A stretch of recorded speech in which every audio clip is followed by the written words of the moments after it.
এই ভাই একটু দাঁড়ান দাঁড়ান দাঁড়ান। আচ্ছা, এই যে অনেকে চিন্তা করে না যে চাকরি চলে গেলে কি করে খাবে, অ্যাকচুয়ালি চাকরি ছাড়াও মানুষকে আল্লাহ রিজিক দুনিয়াতে দিয়ে দিচ্ছে। আচ্ছা ভাই, আপনি দিনে কেমন ইনকাম হয় আপনার? আমার তো আমি পুরো বেলায় তো চালাই না, তারপরে হাফ বেলা করে চালাইলেও ধরেন 700, 800, 900, আবার সারা দিন চালাইলে 1300, 1400 ওই জায়গা। আপনি কি চাকরির থেকে ভালো আছেন? যেমন আমি চাকরি করতে হাজার গুণে বেলা চাকরির মধ্যে বহাবাজ্য করে, চাকরির দিনে হাজার গুণে বেলায় গাও সই বেলা চাকরির দিনে। তাই না? হ্যাঁ হ্যাঁ। আচ্ছা আচ্ছা, ধন্যবাদ আপনাকে। আচ্ছা, আপনারা কি মনে করেন? হ্যাঁ ঠিক আছে, বর্তমানে তো চাকরির বাজারও ভালো না। চাকরি হচ্ছে অনেক গোলামি করা। যদি শরীরে জ্বরও থাকে, অসুস্থ থাকে, চাকরিতে অ্যাটেন্ড করতে হবে। এটা হচ্ছে নিজের শরীর ভালো লাগবে চালাইবো, ভালো লাগবে না চালাইবো না। আর এটা তো একটা অটো নিয়ে বের হইলে দৈনিক 1800 ইনকাম আছে।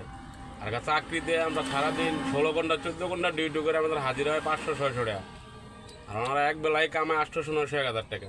তো চাকরি থেকে এটাই বেটার। তো ঠিক আছে প্রিয় বন্ধুরা, আমি আপনাদেরকে যে ভিডিওটা দেখাইলাম সেটা আপনারা দেখেন। ওকে, ধন্যবাদ।